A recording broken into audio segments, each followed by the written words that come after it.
Welcome back, adventurers, to another episode of A Hero's Guide to Asgartha. I'm Nick, And I'm Chili. and technically this is more like a video, I guess, a video of Hero's Guide to Asgartha. But we know what we're doing here. That's right. This is our fourth one now, right? 4? I can count. Yeah, it is. It's our fourth. Muna is the fourth faction. Yeah.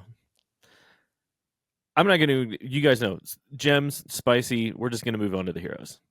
Maybe That's right. possibly, if we really want to. Okay, Let's do it. And the only thing on the heroes, I think, is just to note, if you're playing sealed, you cannot pick Arjun. And I think most people in this world would be okay with that. The hardest hero to play in the Muna faction, also the one that is the most difficult to get any wins with. I like Arjun. I feel like do. Arjun could be good. I think Arjun has some strengths, like anchoring something is a very strong ability. It's just very difficult to pay off when you're losing card advantage like crazy. That's true. I guess that's fair. So, I mean, we all know about the heroes. Maybe we're getting new ones. No, that's not true. We are getting new ones. We just know what's happening with the old ones. So, we'll see what happens with set 4. So, That's right. But let's on with the show. Let's have a look. We are going to assess each card from our first impressions and maybe update it with some of our current impressions as we have been able to play with these decks. and And you want to see this? I don't yeah. even. This is gonna be. I'm pretty sure I know what the first card is. Which one? I'm pretty sure it's Aoife. Yes, it is. Let's go. Called it. Such a pretty card. Such a good card. Such a great card. Mm-hmm. Again, so we're going to go through this. We're going to do costs, we're going to do stats, and then we're going to do everything else. So Aoife is the out of faction rare from Bravos. 5/5, 5/4/5 in stats, and then Scout 1. You may have another target character lose fleeting and gain a boost. It's a great card. I just don't know that it's great in Muna. Ooh. I don't know. I don't see it getting much play, but I also haven't played much Muna. I felt a lot of people aren't playing Muna at the moment because it's the hunger has really stopped people playing Muna in my mind because it just destroys anything that's anchored, and that's basically anything that requires setup is very difficult. But at the same time, losing fleeting and gaining a boost is strong. So that is true.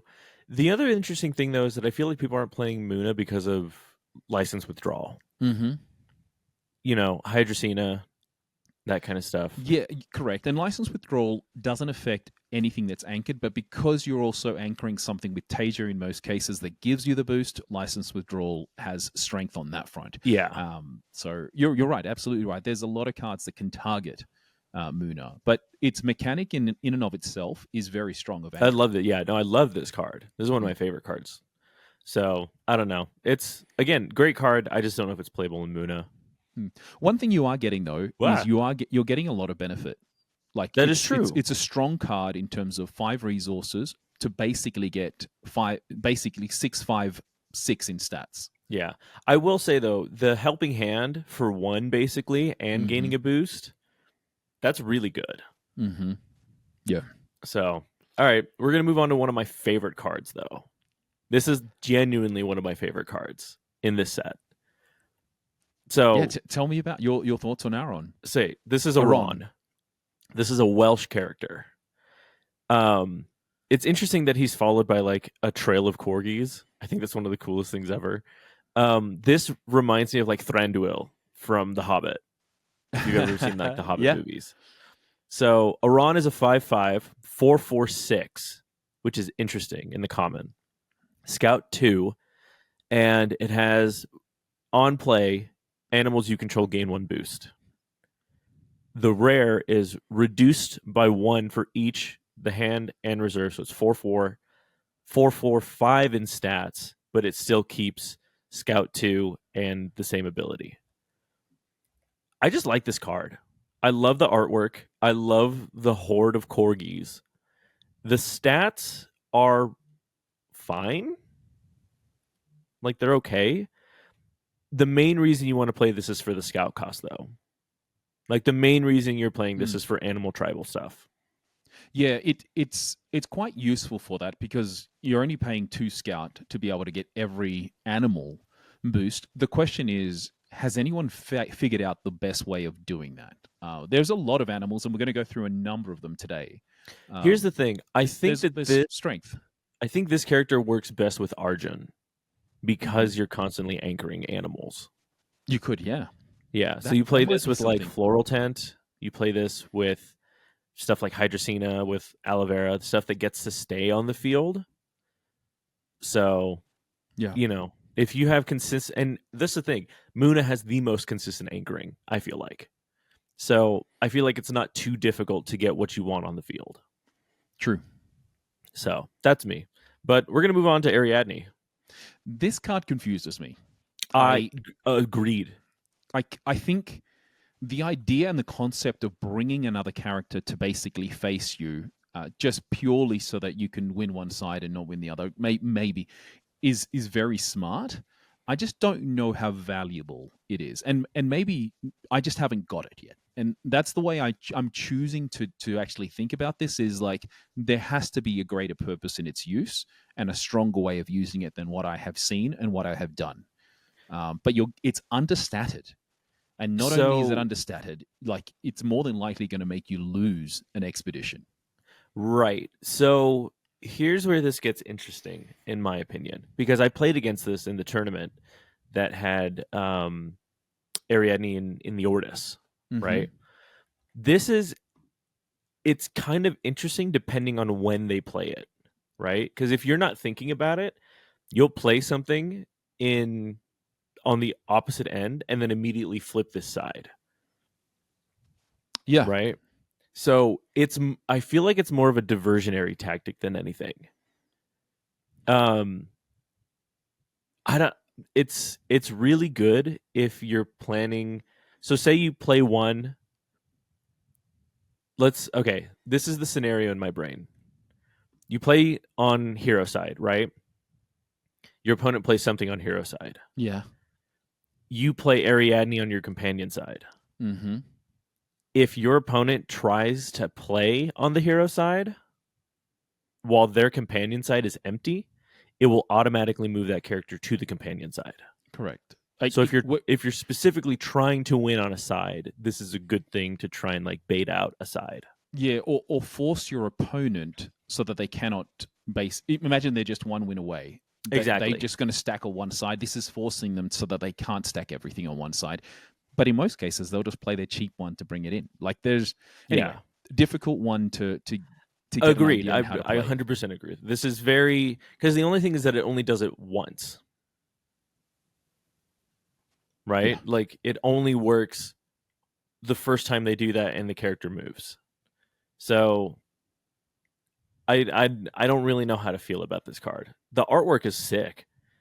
I wish the artwork matched how good the card was, yeah, I know, right? but it's fine, I guess. So Yeah, that's all I got to say about it. We're gonna go Pendacar. I like Bravo's Pendacar. I just don't know that yeah. it's good in the faction shift, or it's worth it in the faction shift. So Bravo's Pendacar, 2 from hand, 2 from reserve, 1 all. At night, if you have 2 or more boosts, sabotage after rest. It Um, it's useful. yes, it's the at night thing for you because again, you do. Granted, this is very easy to get anchored. So, Mm. you have a lot of options to anchor it to get boosts on it, probably. It feels too. It feels like there's too many steps to get a sabotage. Yeah, there are cards though in this deck that you can build around that will give you 2 to 3 boosts, Mm-hmm. right? Um, so you've got the physical training would be one of them that you could play on here. But I look at this and I look at the Bravos version and the Bravos version which has seasoned. I'm like, there's Yeah. yeah, I don't know, no comparison for me. It's useful if you can get the boosts. The probably the best way of playing this is in Tasia because you get one boost naturally. Although it goes counterintuitive to what she's trying to do because she wants to anchor something that gets the boost rather than this going away at night. Any of the other characters don't give you the boost, so you have to actually play a fair bit to get it. Especially with most of the boosting capability just being one at a time. Yeah.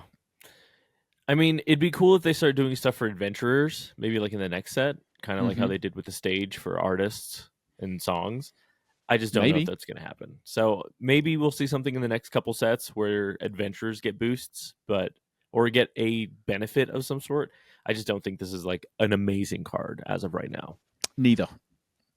Okay, But you know that you just never know. that's You just true. never know.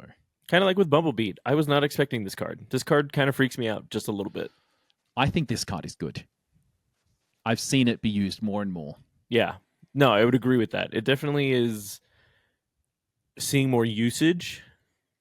I think because it's cheap though. And only because it's cheap and it gets boosts. So, Bumblebeat, it's a one from hand, two from reserve. It fulfills the animal and plant tribal, which is interesting.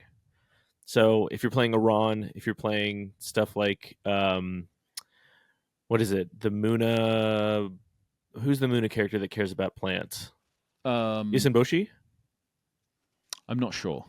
I I'm think not it's sure. Isenboshi. It's a real. There's a card that cares about like when you play it, the amount of plants that you have. I'll have to check into that. But so Bumblebeat is one from hand, two for reserve, one all, and it has a passive ability of at noon I gain a boost up to a max of 2. The only difference with the rare is that the reserve cost ups 1 to 3, and it has a play from reserve I gain anchored ability. Hmm. It's fine.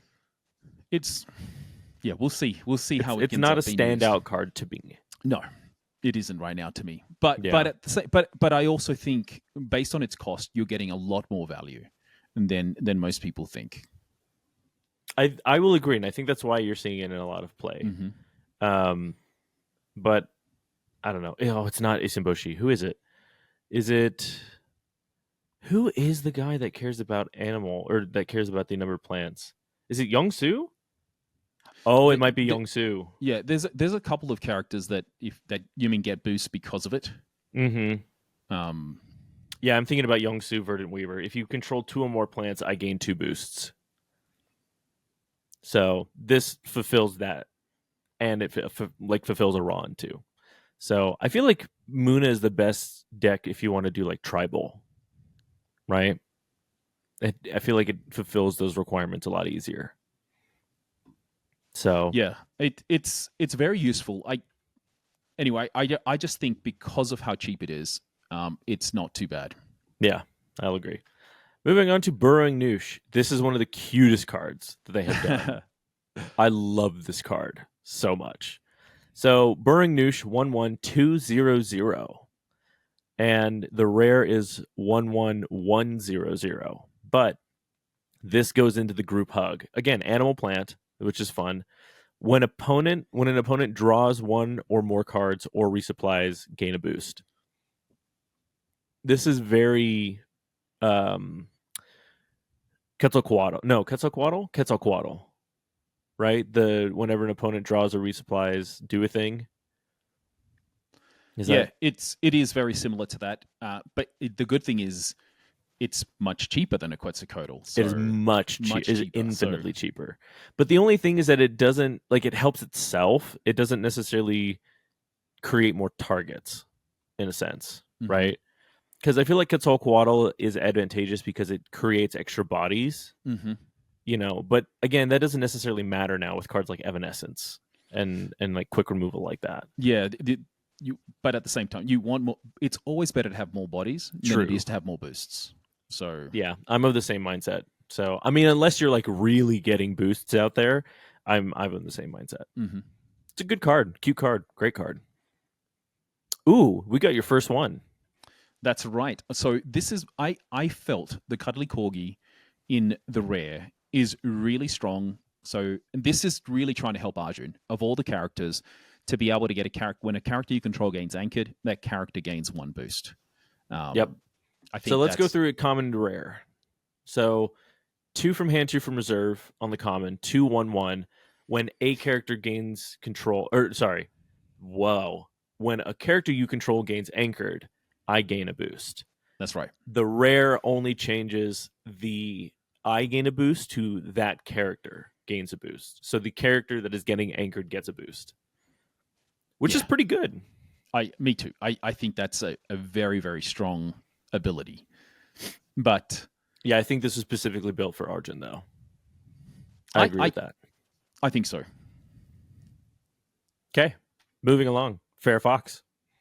I feel like we're going through Muno a lot quicker than other Yeah. factions. I feel like we I, just don't care that much about well, Muno. I really love Muna. I love everything to do with Muna. But the problem that I find with it is um, it's so difficult in the current environment to make it work. Okay, And I can see that. that's my, I don't know if it's my issue, um, but I just feel it's very difficult to make it work. Yeah. Okay, moving to Fair Fox. 2 from hand, 2 from reserve. 3/1/3. Play from hand, target opponent resupplies. The rare changes artwork phenomenally, if I might add. I love this artwork for Fair Fox. I love like the whole like Ninetales vibe that they're going. Same stats, Yeah. same costs, but the only thing that changes is that it gives you removal. So on play from hand, you may pay 1 to discard target permanent with hand cost 2 or less. If you do, its controller resupplies. This is very group hug, and I think Muna is the only faction that does group hug this way, and it's really weird. Like I've played against a couple of group hug decks, and it's interesting to say the least. Do you, So do you think it's do you think it's beneficial though? Like the group hug thing is fun. I'll call it. It yeah, seems like it's fun, but is it beneficial? I don't think so. Because here's the thing: the group hug deck that I keep playing and going up against is a Grand Bois anchoring. Like every time your opponent draws a card or resupplies, it gains a boost. Right. The thing is, though, is that my decks care about removal enough to where if I fish for long enough, like if you give me chances to draw and resupply, I'm gonna find the thing to take it out. Yeah. Now the thing is that when they flood the board with 3 Grand Bois, that's where it starts to get a little interesting. So it's kind of like a mixed bag. If you can overrun your opponent that way, then yeah, it's really good. But more often than not, people are going to play enough removal to take out that kind of stuff. Yeah, I think so So too. I don't know, but I'm just going to move along to floor. I like floor. Is it floor or flore? I call it Flore. Um, I don't know if that's necessarily the case. I think Flore is such it's a really really nice flavor in terms of what it can do, but what it's missing, in my mind, is there is nothing. There is no way that you're going to keep this in your reserve purely to get boost for a long time. That's the issue that I have with it. Make it very difficult to be able to leverage it for anything. Okay, I can see that. So I think it is Flore. Also, this is Arjun's niece. Yes, is it? Yeah. That's cool. So this is mentioned How in did I not know Arjun's. this? This is mentioned in Arjun's lore. So That's so funny, and I'm so surprised that I didn't know that. so Flores 3 from hand, 2 from reserve, 3/3/0. At noon, another target character in play or reserve gains a boost. The only difference in the rare is that the hand cost goes down to 2 from 3. It's I let me I don't really know how to phrase this. The thing is that boosts are very good, right? If you can combo this with like Spindle and you can have stuff gaining enough boosts and keeping it anchored, good for you. But kind of like what you said, like I don't know that this is going to stay in your reserve for very long, depending on what's coming in and out of your reserve. If you're doing Arjun and you're throwing stuff in just to have it leave, that's fine. So Yeah. I don't know. This is my whole thing. There is potential benefit. I honestly feel if the future has more cards that allow you to have more cards in reserve, then there is even more opportunity for it. I just don't know if it's available right now. Yeah, I'd agree. Okay, Grambois. I like this card. The only thing that's lacking is the stats. So first off, Grambois in the common, 4 from hand, 5 from reserve. For all, you may have a target opponent draw a card. If you do, I gain anchored, right? The rare is 4/5, 3/3/2. When you, and it has the same thing when you draw on a card. You may have target opponent draw a card. If you do, I gain anchored. When an opponent draws one or more cards or resupplies, it gains a boost. So in this sense, this matters for card draw, for giving your opponent card draw. So this is like kind of like what is it, Daughter of Yggdrasil, Kitsune, where you're allowing your opponent to draw cards to gain a benefit. It also gains its own boosts, right? So if you're playing this from reserve, I think that's kind of where you want to start it, right? You play it from reserve, where it has 2 boosts, and then you play it from reserve, it gains anchored, and then you just keep letting people draw, right? So Yeah. I like the strategy behind the card, and I've seen it work. I just don't know that it's a consistent win strategy. Yeah, you're absolutely right. I don't know if it's consistent. Anytime you give an opponent a card, I think you're losing out. You're missing out on something. So yeah, I would agree with that. That's my main concern is why would you ever give your opponent more free reign? Yeah. But in terms of like potential and where it could go, it's not too bad. Yeah. Same with Leo. I think Leo, again, is a very interesting card. I think it has a lot of potential. The problem is, again, you have to anchor it. This is a lot harder to do. I mean, not necessarily. You don't have to anchor it. You can sleep something. You can anchor it. This is kind of how I feel with Leo. I feel like Leo, the sabotage after rest, is so good. The only problem is that it has to come from reserve or from a landmark. So you have to be playing something like,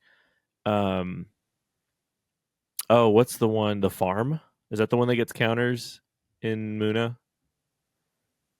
I think that's the one. You have to be spending it from something like the farm, from something like Grand Bois, from something like Floor. Yeah, there's very few things that you can get the and Floor you can't get it from Floor because it has Flore gives it to something else, so you can't just get it from Flore. Right, yeah. It's very difficult to make this one work. Yeah. Again, there's a lot of steps to get it, right? So I don't know. I like the card though. I really like it. Me too. So I think I've been trying to actually play Leo. Yeah, same. My whole thing is Leo works in, how would I put it? It's only if you have the farm. Or if you're using cards from this set that will give you, I guess, points or boosts of some kind in reserve. And there's just not much that's actually played. I feel like it might help with set 2 though. Like but the thing is that you want those to go. So you're icebound. It will work with icebounds. Yes. Yeah. But I feel like you want icebounds to get in and get out as fast as possible. So I feel like you're not going to be taking down counters from icebound. Though that may be a stall tactic that you could use, like where you don't want it to come out right now, you want it to come out later. I traditionally use it with the farm, so that's the one that I've used it on. Yeah. Okay, moving on to Luminous Swarm. Now this card, oh my gosh, this card in Muna is so annoyingly frustrating. So Luminous Swarm, 4 from hand, 4 from reserve, 0/3/3 in the stats for common. I gain anchored on play. At noon, target character in play or in reserve gains a boost. Luminous Swarm in the rare. 4 from hand, 4 from reserve, 0/3/3, gains anchored on play. At noon, up to 2 target characters in play or in reserve each gain a boost. I like this card a lot. Okay. I like this card a lot. So the rare, and I love how you actually select the rare. The rare has value. Yes. And I'll also say this is one you could use with Leo. If you have something in reserve. purely because it's 2 cards. So what looks like it's understated, so 033, normally you expect this to be 444, so you're down by 6 stats. By Yeah. giving a character at noon 2 boosts, it's now even on its stats and it's anchored. Mm-hmm. So pretty strong. Yeah. The only bad thing is that this doesn't have the 3 stat for a lot of anchoring stuff. Mm-hmm. But I like this card. Yeah, I like this card a lot. Correct. I'd be interested to see how that build works, where you're using the what's the character that unconditional anchored. There's a card that gives unconditional anchored. Oh, I know who you're talking about. Pravati. Yes. So would you play this and then the next turn play Pravati? Now you're moving the curve a lot higher. And that could be an option. I think there's potential value, but when you see a 0 stat in any character, it's always tough, because if you move into an expedition that has that, you're in a bit of trouble. Yeah, and I think that's why this is good as a not first turn play, right? I think that's why people play this, because this is good for stuff when you're out of certain zones, right? When you're out of certain regions. So I don't know. I feel like this is a much better late game, like probably more mid game, mid to like late game card. Yeah, so it's a lot of stats you can potentially get, but you don't get it straight away. You get it at noon, so it's not as useful on day one. Yeah, I would agree with that. Well, what do you think about the next card, though? Lyra Contortionist. Scares me. This card scares me. The artwork scares me a lot. This is a card that goes really good with stuff in your reserve, right? So Arjun cares about this. You know, if you're doing a lot of, frozen deliveries, if you're doing a lot of resupplying, this card cares about it. Here's the thing, is that I don't know if people are going to be playing this. Neither do I. Honestly, there is no fusion whatsoever with this card and the rest of Muna. Let me put it this way, that gets benefits from it staying in reserve. The way that I could see this working is a combo off of like Floor, Lyra Contortionist, and Leo, right? If you're able to consistently anchor and you're able to consistently boost and consistently have something that is like a boost holder, okay, you know? Yeah. Okay. That would be interesting. The boost holder for Leo, so then you can use Leo's ability. Yeah. but even then, that's a lot of getting through hoops. Exactly. There's a lot of hoops. The only so if you're able to do that and there's passive benefits from doing it, there is potential. I think this card, if it had just slightly changed and it became more like the Lyra version of it, that it just recurs, then it'd be a very different story. Yeah. I think the other thing too, though, it's really interesting to see, because I feel like Muna is trying to be Axiom with like, oh, we want stuff in our reserve to do stuff, and I just don't think it's working as well for them. Right? Yeah, it's tough. Yeah, it is tough. But this card art creeps me out. Contortionists have always creeped me out as when I was a kid, like all that kind of stuff with movies. This card kind of scares me just a little bit. Oh, that's funny. The makeup is great though. If I'm going to be honest, like the hair, the makeup looks phenomenal. The rest of the card, though, and the nails, pink nails, really showing it off. Yeah, showing the Lyra origins. Uh-huh. So, okay, moving on to Ortis Accountant. 2 from hand, 3 from reserve, 2 all. Has a not a fleeting play from reserve ability. You may spend 1 of my boosts to have target character gain a sleep. You may give it 2 boosts. I think this is really strong. Yeah, and it has a passive at noon. I gain 1 boost up to a max of 2. Yeah, so I undervalued this card when I first looked at it. I do believe this is actually much more playable, purely because if you're playing the festival build, which most people are not at the moment, this is fantastic, because you can play it from reserve. Ooh, yeah. You can play it from reserve, and it is your fleeting character, and you can give something else sleep. Yeah. So there is a lot of synergies, and it's only 3 resources. So I didn't think about this. Yeah. This should go into my Luna Festival deck. Yeah, and outside of that, it's also really good where whether you want to use it as an offensive card or a defensive card, it is so flexible. It pays for itself. It is statted at par for its cost. So 2 from reserve, you will automatically get it to 3. That trigger about spending one of my boosts happens automatically at noon. So you're going to be able to use it if you want to, and if you don't want to, you don't have to. So I think the difference is though is that I think the rare in Ortis has whenever you play a character, but I'm not sure on that. correct. Yeah, it's yes, but it has to be in your reserve when you play a character. And if you're playing Sigismar, it's basically at noon. But That's for everyone true. else, it's not. So Yeah, I think this is really, really useful. I'm not seeing it as much, but once again, I'm not seeing as much Muna be played. that's true. Okay, moving on. Pasiphae. I did we talk about this in Lyra? I feel like she's a No, she's not. Pasiphae's not Lyra. She's in Izmir. okay. I don't remember. I was talking to somebody about Izmir, or about Pasiphae. This card is cool. 2 from hand, 2 from reserve, 0/0/0, but it has a play from anywhere ability that says I gain 1 boost per character target opponent controls. I feel like this was specifically built for Sigismar. Yeah, it's built for all those token generating, basically. Sigismar, Yeah, Axiom.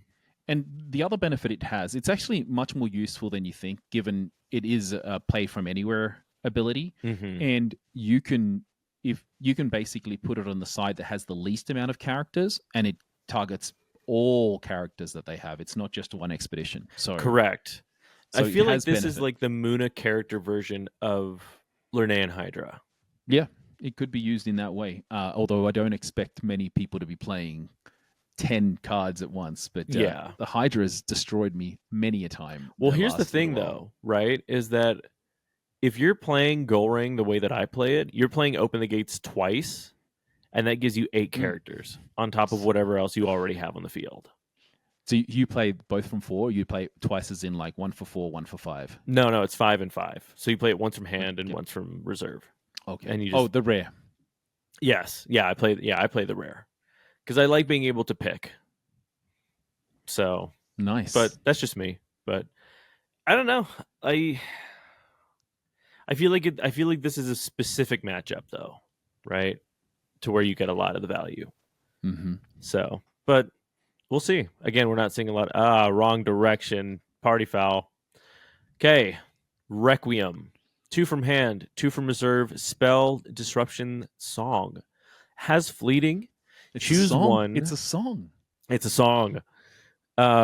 Choose one. Discard target fleeting character with hand cost 4 or less, and then discard target permanent with hand cost 4 or less. Yeah. The rare is that it goes up in cost from reserve to 3, and it has cooldown. And the discard the character ability targets fleeting or asleep. I missed this. This card rules. Yeah, I was going to say exactly the same. I think this card is incredibly This card strong. is so good. And to the point where I should have thought better. I don't know if that even makes sense. Like, it is so strong. Yeah, I was not thinking. This card is phenomenally good. The fact that it hits fleeting or sleep, and there's a lot of stuff. Kind of this card, Orta's Accountant, right? This card combos off of Orta's Accountant super well. The fact that it also discards bigger permanents, that's huge. So, because most stuff you're targeting like 3 cost, I feel like. So I do have a question for you though. Yeah. What would you prefer, the common, given it's only 1 for 2/2, or the rare, which has cooldown, so you can't use it the same turn? I would still be fine playing the rare. This I would play in rare, 100%. Because the fact that you're getting 2 uses out of it still, and it has a wider range of it, I would play this in the rare. So interesting. Yeah, that's just me though. That's my personal. What about you?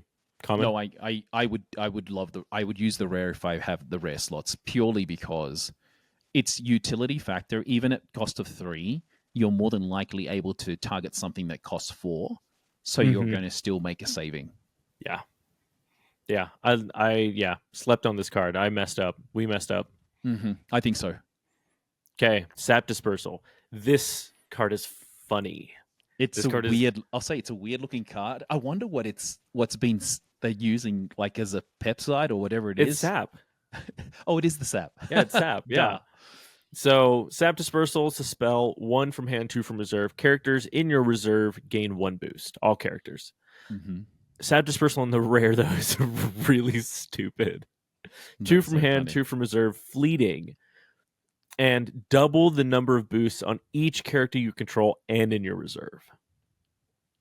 This is nutty. This is like me playing a gimmick deck, right? This is kind of like a Muna Festival kind of deck. I feel like where you're this. I don't know. This with stuff is just nutty. It's funny. You play this with Hydra, and Yeah, everybody's crying at the end of the game. you double the number of boosts. This is so funny. Can you imagine, you play, you ramp into a Hydra, and then, it's on the field for 2 days, and then you play this? That's crazy. That's insane. So I think this card is really funny. I think this card is good. I think it's funny. I don't know if it's like, the more I think about it, I feel like the spells in Muna this set are the real standouts and not the actual characters. Like, the more I'm thinking about it. Yeah, you're absolutely right. I agree. I think the spells are strong, but they're all conditional. They're all incredibly conditional. Like the double the boost, it's more like this would be fun if you can play it off. It'd be funny. You're laughing about it. Mm-hmm. But at the same time, I look at it from a perspective of, okay, characters in your reserve gain a boost. That's not bad. But in most cases, are you wanting characters to stay in your reserve? I don't know if you do. Not necessarily, but I think the advantage of having them in the reserve anyway is still really good. So I think it's worth it. I think it might be worth it, but it'd be interesting to see this card played with like things that only gain up to 2 boosts by themselves. So giving stuff extra boosts on top of it, I think that'd be really funny. So you're not necessarily losing value on stuff like Ortis Accountant. Mm-hmm. Yeah, I'm trying to figure out the best way of using that card, but I'm still struggling. Yeah, no worries. I think the most of us are too when we play Muna. Okay, moving on to Sap Duende. Oh, I think this card is fantastic purely because it's card draw for 2 resources, and you have so much flexibility. I look at it from anything that you've got anchored that is losing anchor this turn. You can basically get, how would I call it? Basically move the anchors to something that's going to move the boost to something that's going to stay. Mm-hmm. And I think that is very useful.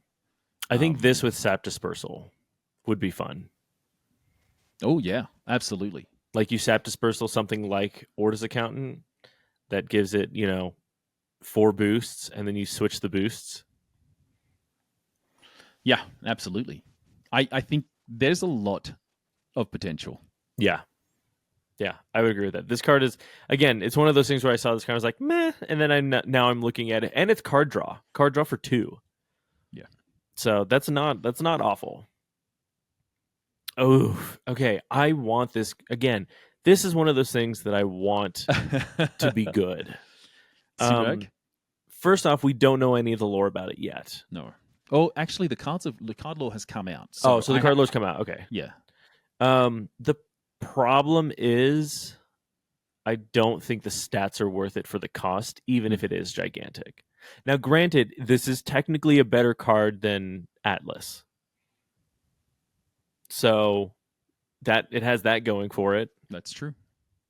So, Simmer is 7/7 for all, gigantic, and it has a play from anywhere. If you have less cards in reserve than an opponent, draw a card. Yippee.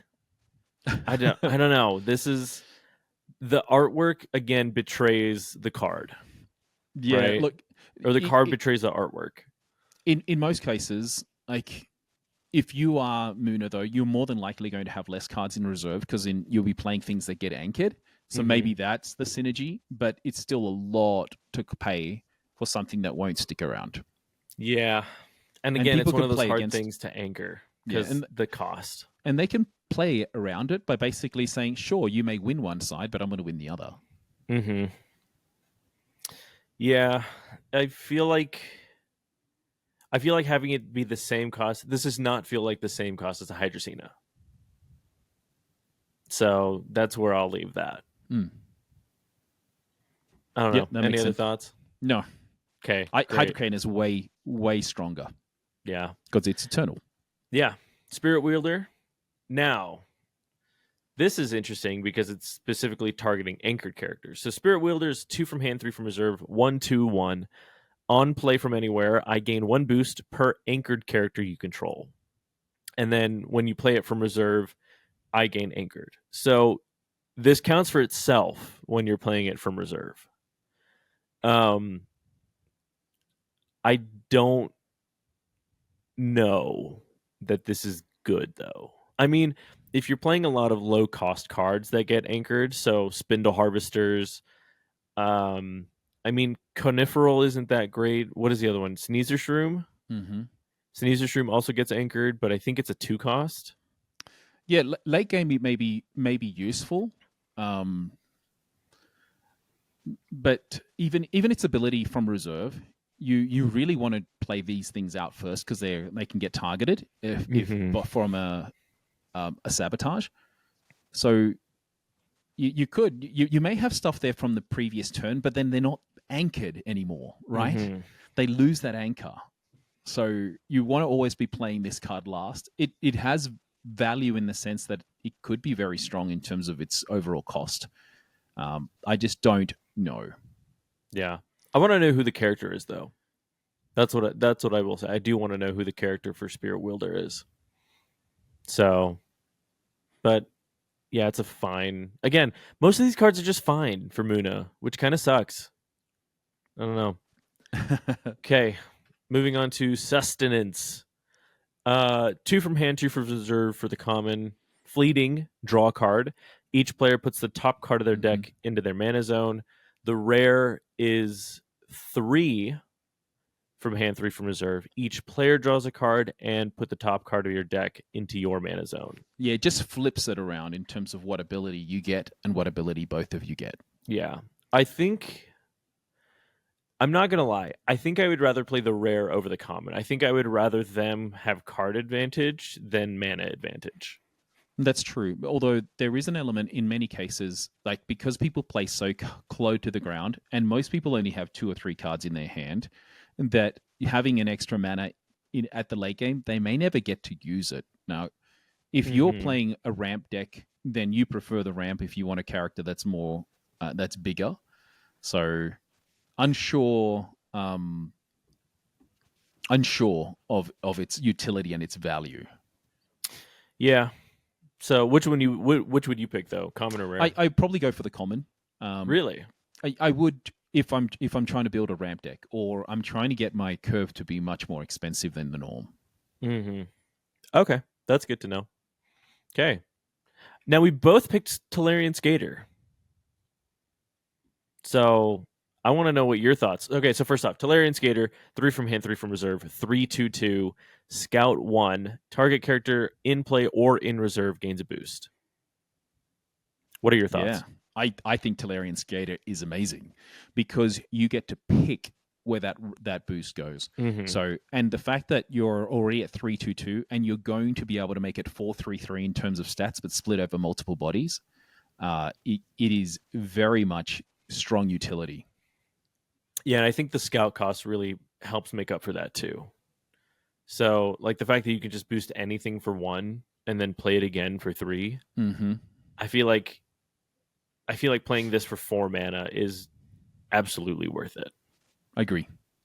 So, because that's basically what it is. You know, you're playing a boost for 1 and then playing it again. The only issue is that it has fleeting, but this I like this card. I like this card a lot. I do too. I think this card is one of the better ways of you're getting a spell and a card at the same time. So how can you not think that is strong? Yeah, and I feel like this is probably one of the best utility cards that Muna got this set, if not the best. So, yeah, I completely agree. yeah. Okay, moving right along to Theseus. I think this card is so funny. God, I want this. I think this card is so funny. I think it's good. I think it's really fun to play. Theseus is 8 from hand, 8 from reserve for 6 all. Scout 3, and it has a play from anywhere ability that says return target character to its owner's hand. And then it has a reserve ability that says I gain 2 boosts when you play it from reserve. This card is just funny. And here's why. You play this with a Talarian Skater on the field, right? That has fleeting. This takes it back to your hand. Yeah, I actually think this is a great card. A lot of people don't like it purely because they think it's not useful given the overall costs. But I look at it from the other perspective, where I think it's actually really strong. And technically, from reserve, it's on curve. Yeah, and that's why that you're able to, and in this case, I know it says return something to someone's hand. That's still strong. Yeah, that is incredibly strong. Yeah, if you want to do this to yourself with a fleeting card, that's great. If you want to do this to a high cost card from your opponent after they've already played it, also great. I like this card a lot. I think this card is a good card. I think it has strong utility, especially in most decks where at the end of the game you run out. You just don't have enough to be able to do anything with. So yeah, I like the unique artwork on Theseus too. Like Muna Theseus and the uniques look so good. They're really, really good looking cards. Okay, got another one of your favorites. We've got the farm. I think the farm is fantastic. In most cases, if you're anchoring, you're going to be able to get this out every day. You're more than likely going to be anchoring too. Now, that is the philosophy for most of the decks, though some of them are better than others in terms of the heroes. But I think it is great. And I prefer using the rare just because it costs 2 and you can bring something out. Basically, on day 1, you can already start to trigger this. Yeah, so farm is 3 from hand, 3 from reserve. At noon, I gain 1 food counter per character you control. And you can exhaust it to spend 2 of the food counters to resupply. The only difference is that the rare, kind of like Chili said, is cheaper. It's 2 from hand and from reserve. Yep. So yay. Again, none of these cards are really like speaking to me, right? Like Talarian did, Theseus is good. I feel like I don't know. This set feels a little boring for Muna, I feel like. Yeah. That being said, though, you love this card. You love Little Mouse. So I do. I think the Little Mouse. It's the first sabotage for. The first 3-cost sabotage within Muna. Yes. The downside is you're exhausting resupply, and if you're playing against a deck that doesn't look toward that part of the value, then you're in a bit of trouble. So that's the main concern I have is when you're doing this, what are you going to get out of it? Because if you're giving them basically a card draw, and I'm always against giving someone card draw, you're basically giving them that if they have only 1 card in hand in their reserve to begin with. So I think this card is better in the rare, though, personally.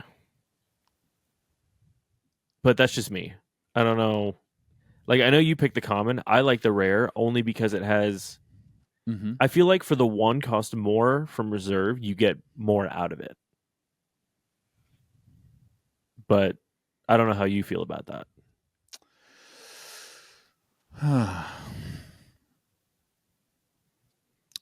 Yeah, I prefer the rare. I definitely prefer the rare now that I'm playing this. Like, because I Mm-hmm. played it a little bit more. I would prefer using the rare. Yeah. Okay, well, at Um, least we agree on that part. So, team, go team. Okay, going to the Minotaur. Minotaur is 6 from hand, 6 from reserve, 5 all. It's a big card. Has Scout 3, and target character with hand cost 3 or less gains anchored. This, in lieu of Parvati, would be interesting.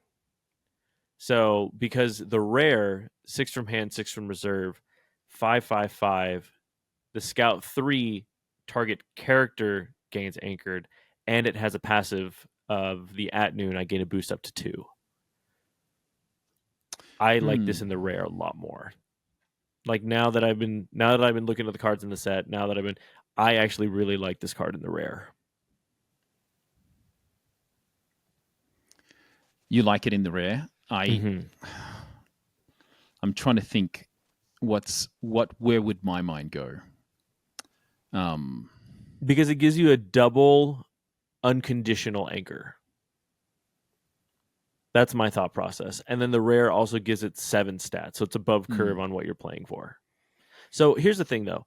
You're playing it for 3 Yep. to give anybody anchored. And then when you play it from reserve, you're getting above curve stats and you get to anchor again. Yeah, no, I think it's useful. The only part for me that is the biggest trigger is paying 3 resources to anchor valuable, because it seems If you're like a lot. desperate. It seems like a lot to anchor. Because here's the thing, hopefully you're playing this later game, Now, right? this is the same thing as Pavati before, but it is unconditional anchor, including itself. So to pay 6 resources to get 2 sets of 5/5/5s out there, and if you're using Tasia, you're getting equal value for 6/6/6. It may be very useful. Mm-hmm. That's true.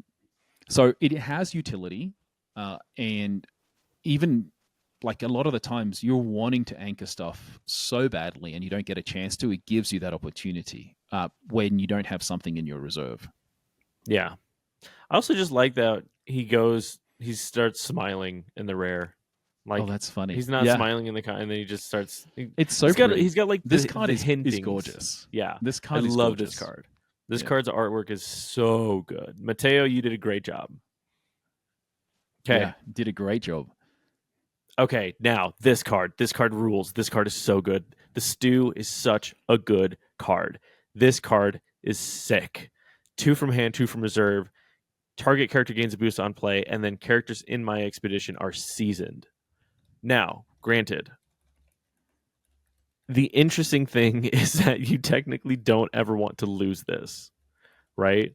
If you could keep this on your field indefinitely, that would be so good. But that means that you're not winning on this side. Yeah. But this is such a good card. But on the other side though is you can basically play this, especially late game, play it even with cards that are anchored. Mm-hmm. You get the first one of them will get a boost because you get to choose which one. But play it on a side that you've got anchored cards, and not only anchored cards that haven't gone into reserve. For 2 costs, you're going to get more than 2 costs worth of value. Yes. Regardless of when you play. I don't mean regardless of when you play it, especially if you play it in late games, mid game situation. So yeah, I think this card would be really fun with Sap Dispersal and Sap Duende. Yeah, yeah, absolutely. One thing I've seen people use it though, Nick, is they basically decide to play strong on one side and weak on the other. Put this on the weak side, in the side that you're just going to play the single card, but you're going to get it a boost in a season, and then you focus the rest on the other side. Yeah, and that way you're getting it. You know you're not going to lose, and then the stew continues to give you future stats. Now it gets richer, if you will. Yeah, I just don't know if it's a viable game to play in competitive, but in terms of potential, it is huge. So I I love really this like card. that pick that you made, though. The fact that you thought of it in that way. Yeah, I love this card. This card rules.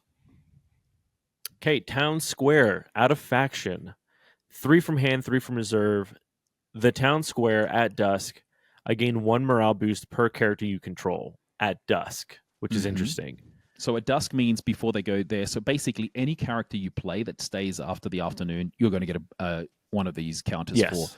So basically, the way I think about it, because you don't have tokens in Muna, you're going to get this chance to give every one of your characters a boost once every 2 days, Yeah. and maybe a little bit sooner, but it basically will be one every 2 days. I think it's strong, but I also don't think it synergizes that well with.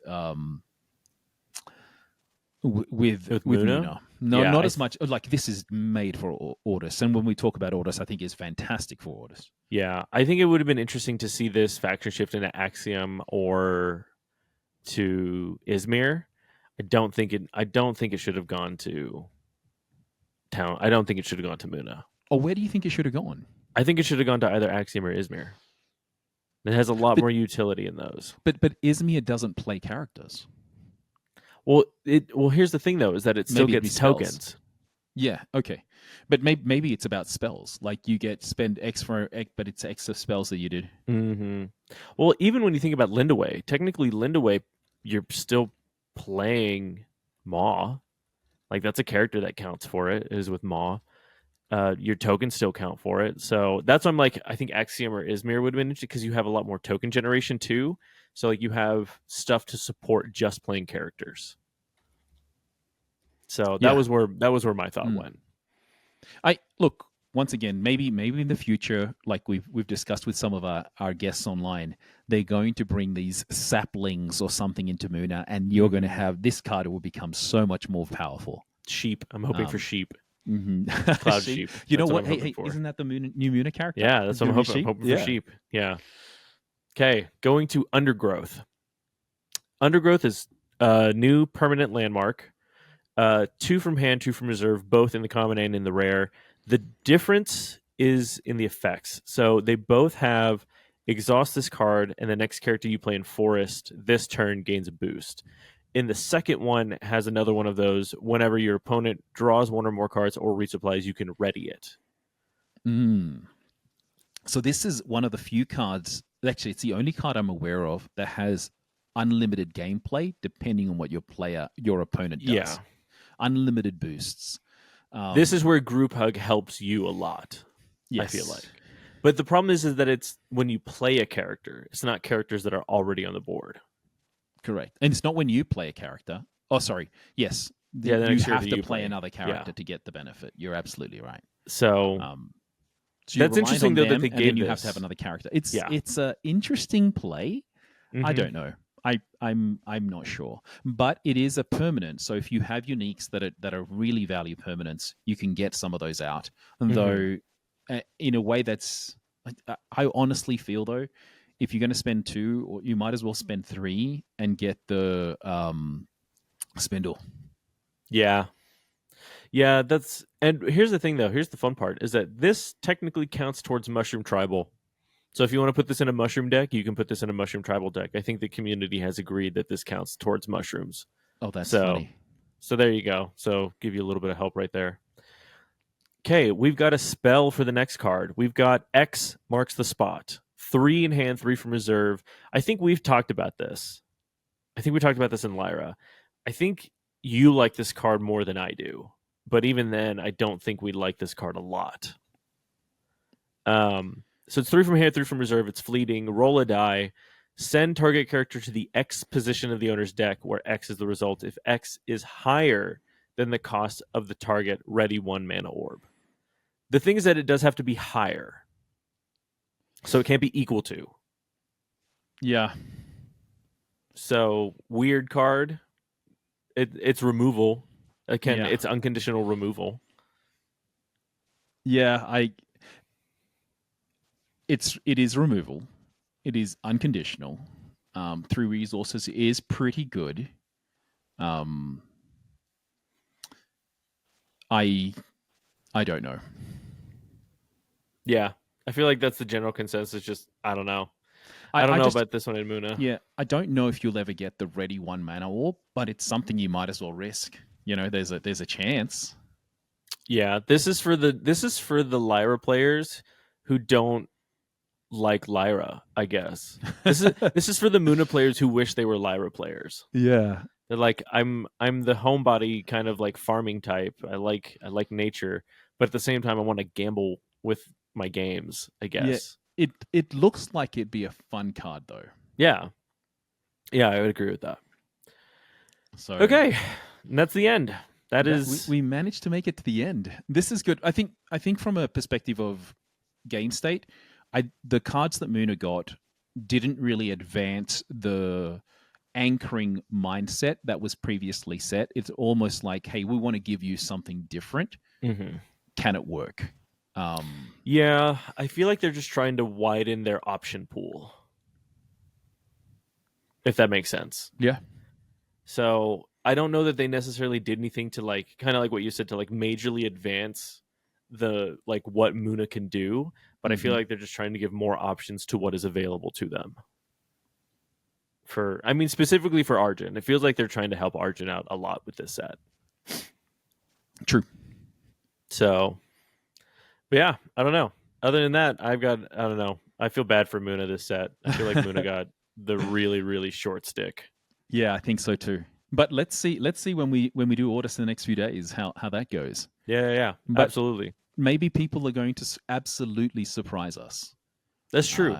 And maybe you never know. I'm excited to see if anybody takes Muna to Dallas. So I don't know if anybody will, but I think it'd be interesting to see. I know Cole will if he's there, but I'm not sure. I think he's taking Ordis. Okay. I think Cole is going to take Ordis. So go ring. That's the problem though, is that I also anyway, we'll talk about that later. But everybody, thank you so much for listening. This was kind of sad, I feel like. I feel like this is the saddest episode that we've done for this so far. There's a lot of opportunity in cards, but nothing that I have found to be amazing. But yeah, I would agree. You never know. You never know what you get. So the story you never knew. So if anybody gets that reference, we'll do a giveaway for that. If anybody can tell me what that reference is from, I will also give you something. So we'll see. I don't know. I don't know what to do. Just make yourself a little happy. Go get a cake. Go get like a cookie or something. Buy yourself something nice, but like don't break the bank. Go get like a sweet treat. Treat yourself to like a slushie from Sonic if you're from the South. I don't know. So, but until that, we'll see you then. We'll see you on the next one. Hasta luego. Ciao.